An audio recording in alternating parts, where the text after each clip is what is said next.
All right, here we go. A very frivolous story. Story. Once upon a time. Time. A couple years back, I went to a party with my husband. I was probably around 26, 27, and we went to your typical Nigerian Owambe party. For those who don't know what an Owambe party means, or you've never been to a Nigerian party, or you don't know what an Owambe is, let me first explain Owambe. Owambe is Yoruba for literally it is there. It means it is there. What is there? Everything.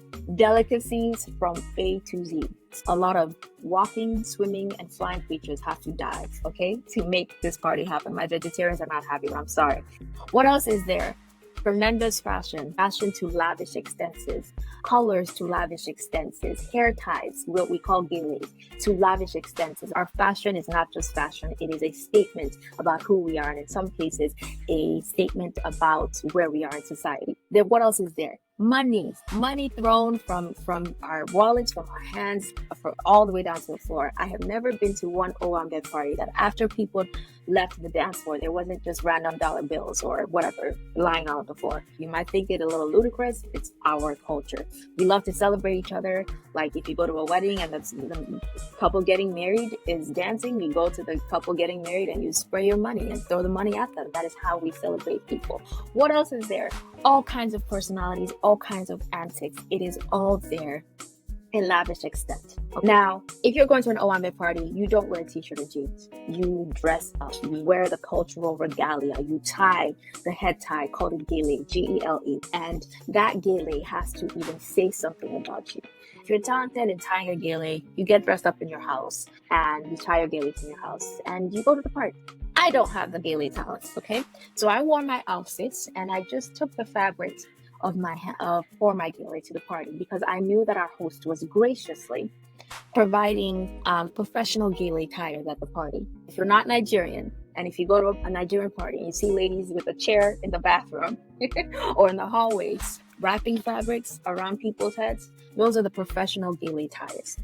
So I knew there was going to be those ladies there, and I just took the fabric with me and I went to the party. And when I got to the party, there were two ladies.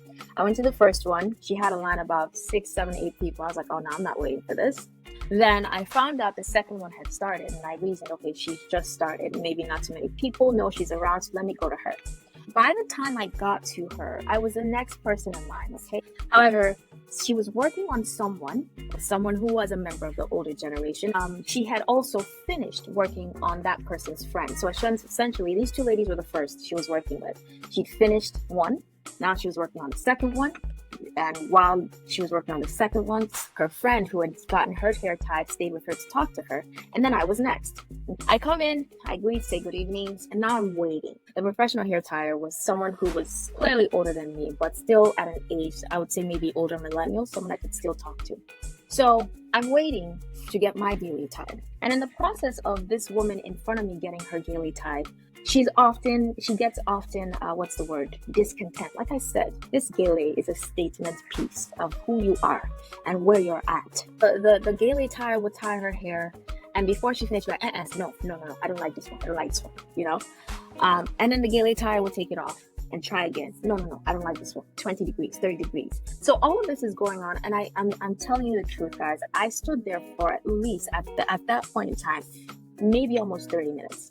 Right? In my heels, just waiting patiently. And in my head, I'm thinking to myself, man, by now, the first gele tire that I left, she's probably through that line and I should have waited. But I just decided to keep waiting because this one is almost done. Now, something happens, okay? Now, these ladies, the two customers that have been served, they're members of the older generation. While all of this is going on, a third friend of theirs buzzes in, also a member of the older generation. And she makes a beeline right to her friend's chair, her friend who's getting her gele tied. And I see she doesn't have a gele on her head, so she wants her gele tied. This is very clear to everyone in the room, but not a word is said. I also don't say anything. I'm just watching. They're communicating with each other. The third friend is now, participating in the antics. No, you should do it this way. And this gele tire, this millennial gele tires continue to wrap. But they do get to a point where this woman is finally satisfied with her gele. As the gele tying is coming to a close for this woman who's seated and I've been waiting, this third friend that walked up is clearly trying to get her Gele tied. She looks at her friends and they look at her. And right now, I know what they want to do is just take my spot and sit down and get their Gele tied.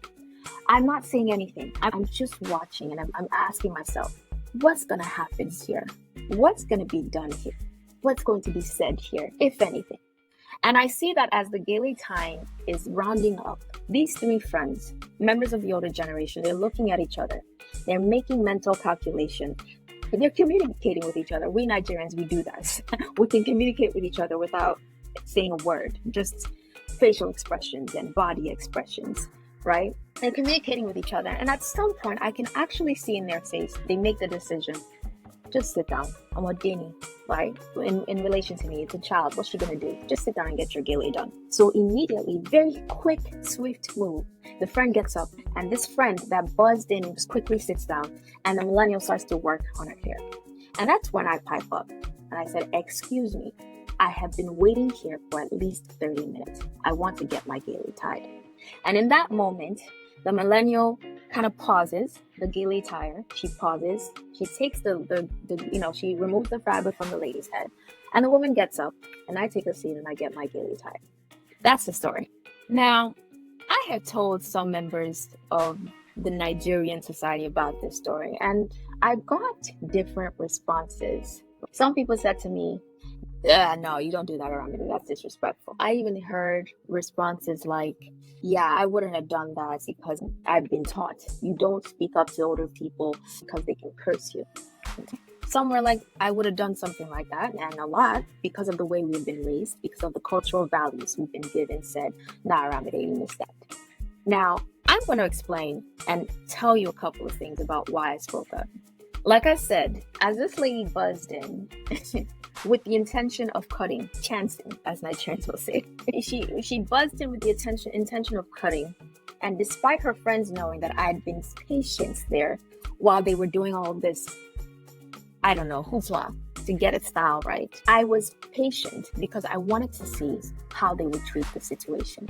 I wanted to see how would these ladies, yes, they're older than me, but how would they treat the situation, knowing that what they're about to do is essentially cheat me. Truth of the matter is, the reason I spoke up to say, excuse me, I have been waiting here, is because these ladies, as members of the older generation of Nigerians that are meant to be a standard of moral integrity, lacks a basic decency to ask, hey, can we actually do this? You know what I mean? They just looked at me and they looked at each other and they discounted me in a sense like, she's a child, just sit down. And that for me, that was immoral behavior. It was wrong behavior. It was misbehavior. And I wasn't just going to sit and not talk because I'm supposed to be the young person who doesn't talk. That's one of the first reasons why I spoke up. I believe all elders, all people or elders should be given basic respect. Not just elders. Everyone should be given basic respect and dignity for their humanity. I don't believe that it's always silence and deference at all costs, especially when the said elder is abusing the honor of being an elder. So I spoke up. And the funny thing about it is that if these ladies actually, whether they said it to me in a gentle way or whether they said it to me in Yoruba, like, hey, I'm sorry, but we know you've been standing here, but can our friends sit down? If they had the basic decency to do that, that's when I would have come back with, okay, I will respect my elders and I will let them have the spot. Literally, even though I'd been waiting.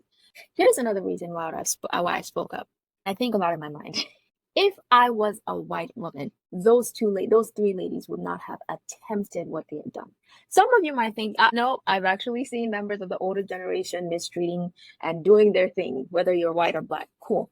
But I'm very sure on this. In most cases, if I was a white woman, these women would not have tried. That for me is also a problem.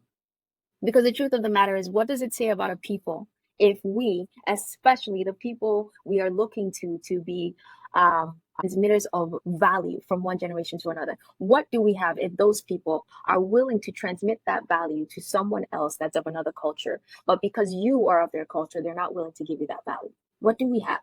I think these are the things that we have to start questioning.